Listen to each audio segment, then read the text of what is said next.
चलिए दोस्तों, तो फाइनली एक बहुत ही बड़ी वैकेंसी है जो कि अनाउंस कर दी गई है ओएनजीसी के द्वारा। आज ही आया है एडवर्टीजमेंट और देखेंगे इसके अंदर क्या क्या चीज़ें हैं। बहुत ही बम्पर वैकेंसी है, काफ़ी अच्छे पोस्ट हैं और नो डाउट ओएनजीसी अपने आप में एक महारत्ना पीएसयू है। तो इसके जो पैकेजेस हैं, जो इसके अंदर आपको सैलरी वगैरह मिलती है, जो आपको फैसिलिटीज़ वगैरह मिलती हैं, वो अपने आप में काफ़ी औसम कहलाती हैं। ठीक है सर, चलिए तो महारत्ना पीएसयू है ओएनजीसी से, हमें पता है E1 लेवल पे इसकी वैकेंसी आई है। और ओएनजीसी या महारत्ना पीएसयू के अंदर जो E1 लेवल होता है वो अदर पीएसयूज के E3 के बराबर होता है। मतलब जो यहाँ पे बेसिक पे होगा आपका वो 60,000 से लेके 180 वाला बेसिक पे कहलाएगा।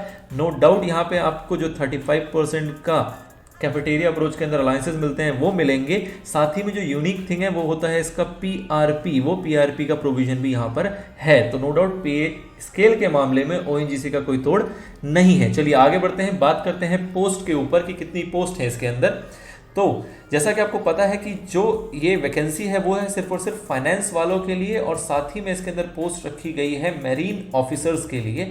तो फाइनेंस की सबसे बड़ी वैकेंसी है, टोटल पोस्ट है यहाँ पे 48। जो क्वालिफिकेशन मांगी गई है वो है कि आपके पास ग्रेजुएशन की डिग्री होनी चाहिए और साथ ही में या तो आप सीएमए होने चाहिए या फिर सीए होने चाहिए।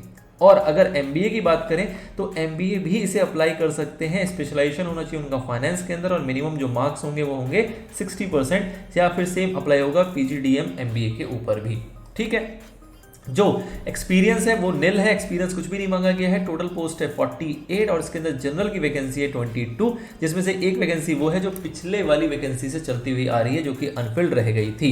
ये हो गया सीए और सीएमए के लिए। बात करें सीएस की तो उनके लिए भी यहाँ पे पोस्ट निकल के आई है, जिसके अंदर टोटल वैकेंसी है 4 और जनरल में है 3 वैकेंसी। और थर्ड है मेरीन ऑफिसर, उनके लिए भी टोटल पोस्ट है 4 और जनरल में है 3 वैकेंसी। ये तो हो गई पोस्ट की बात। पोस्ट से आगे बढ़ते हैं तो बात करते हैं एज क्राइटेरिया की। क्या है सर इसका एज क्राइटेरिया? तो जैसा कि आपको पता है कि जनरली जो एज क्राइटेरिया है जनरल के केस में वो होता है 30 इयर्स का, और बाकी जो रिलैक्सेशन है वो अलग अलग कैटेगरी में जिस तरीके से प्रोवाइड की जाती है सेम मैनर में प्रोवाइड की गई है, कुछ भी उसके अंदर अलग बात नहीं है। क्या होगा इसका सिलेक्शन प्रोसेस? तो सिलेक्शन प्रोसेस के में इसके 3 कंपोनेंट है। पहला है जिसके अंदर आपको 60 मार्क्स का सीबीटी कंडक्ट कराया जाएगा। सीबीटी होगा आपका 60 मार्क्स का, और इसके बाद क्वालिफिकेशन के बेसिस पे आपको मिलेंगे यहाँ पे 25 मार्क्स, जिसमें से कि 20 मार्क्स तो सभी को मिल जाएगा which is based on essential qualification.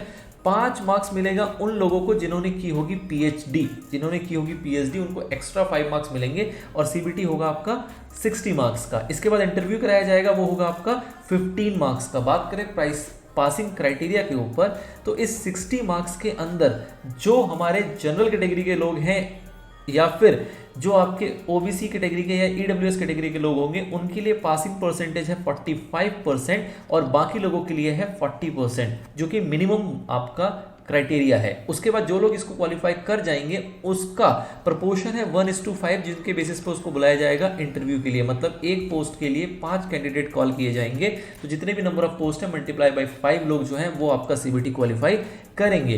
पहुंच गए जी इंटरव्यू के अंदर। उसके बाद क्या होगा? जो इंटरव्यू है वो है आपके 15 मार्क्स का, और उसके अंदर जो पासिंग क्राइटेरिया है वो भी यहाँ पे बता दिया गया है कि जो मिनिमम आपको इंटरव्यू में स्कोर करना है वो है 15 में से आपको 9 मार्क्स स्कोर करना है for general, OBC and EWS, और बाकी लोगों को 6 मार्क्स लेके आना है। मतलब कि इन लोगों के लिए 60% जो है वो पासिंग क्राइटेरिया है और बाकी लोगों के लिए 40% जो है वो पासिंग क्राइटेरिया है, जो कि इंटरव्यू में उनको स्कोर करना है।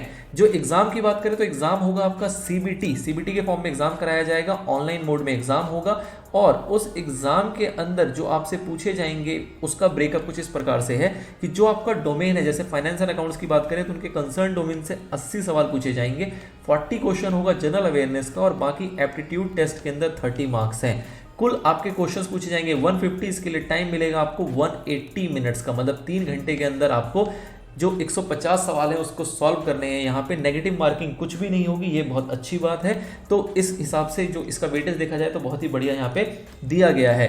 बात करें ऑनलाइन एप्लीकेशंस की, तो जो एग्जाम की डेट है, मतलब जो ऑनलाइन एप्लीकेशन फिल करने की डेट है वो स्टार्ट हो गई है आज से, मतलब 18 अक्टूबर 2022, और जो इसकी लास्ट डेट है वो है 7/11/2022 तक इसकी एप्लीकेशन जो है वो एक्सेप्ट किए जाएंगे। बात करें अगर फीस की तो बहुत ही नॉमिनल फीस है for general, OBC and EWS candidate सिर्फ और सिर्फ 300 रुपए प्लस जो भी आपके ट्रांजेक्शन चार्जेस जाते हैं ऑनलाइन पेमेंट के केस में। और बात करें SC ST PWD की तो इनके केस में कोई भी चार्जेस यहाँ पे एप्लीकेबल नहीं है। तो ये था आपका एक डीप इनसाइट इसके बारे में। बहुत ही बेहतरीन फैसिलिटी है। जो छोटे मोटे रूल्स होते हैं किसी भी नोटिफिकेशन के वो एज इट इज हैं इस नोटिफिकेशन के ऊपर भी एप्लीकेबल, बट जो हाईलाइटेड एरिया है, जो क्राइटेरिया होता है किसी भी व्यक्ति को एलिजिबल करने के लिए या फिर इन एलिजिबल करने के लिए, वो सारी बातें मैंने आपको ब्रीफली बता दी है यहाँ पे। इसका जो नोटिफिकेशन है वो आपको डिस्क्रिप्शन में मिल जाएगा, एडवर्टीजमेंट आप वहाँ से डाउनलोड करके और डिटेल में इसको स्टडी कर सकते हैं। ओवरव्यू मैंने आपको यहाँ दे दिया। आई होप आपको ये वैकेंसी पसंद आएगी और आप इसके लिए ज़रूर अप्लाई करेंगे और बड़ी शिद्दत से इसकी पढ़ाई करेंगे और इसके अंदर अपना जॉब सुनिश्चित करेंगे। मिलते हैं नेक्स्ट वीडियो में। Till then good luck, good bye.